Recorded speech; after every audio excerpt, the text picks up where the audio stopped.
Caroline, so Macron has this good track record on the economy. How much can he benefit from that?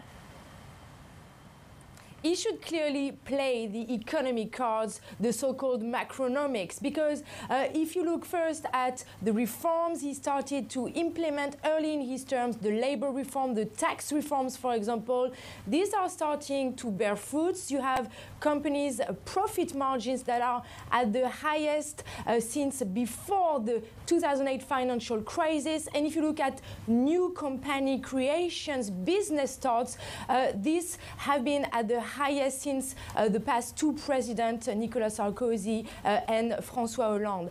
Then you also have, of course, Macron's response to the pandemic, the so-called whatever the cost strategy. He's put in place various supports for businesses, to support jobs, to prevent shops and restaurants from closing. These have cost about 200 billion euros, double the amount than in the UK or Germany. But as a result, the French economy has rebounded faster than its neighbors, faster than Germany in the UK, and 3 months earlier than expected. So clearly, this could be good for Macron's track record.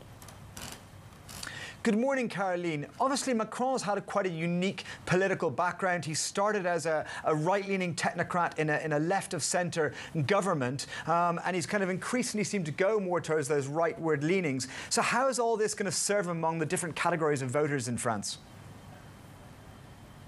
So various studies are showing that the French are veering right. And if you look at the latest polls, Macron is clearly first in the polls in the first round, but then in second place, you have Valérie Pécresse from the right wing, the traditional right-wing Republicans, and Marine Le Pen from the far right wing, battling for the second place. So clearly Emmanuel Macron has a difficult choice to make between leaning more towards the right and grabbing some of Valérie Pécresse's electorate, or leaning more towards the center-left, where he came from, like you mentioned, the left wing of former President François Hollande. Because even if the left is very divided between Jean-Luc Mélenchon from the far left, Yannick Jadot from the Greens, and Anne Hidalgo from the Socialists, if you add them together, you still get about 20% of the electorate. So clearly, that could also mean that Macron's would have more margin of maneuvers for the second round,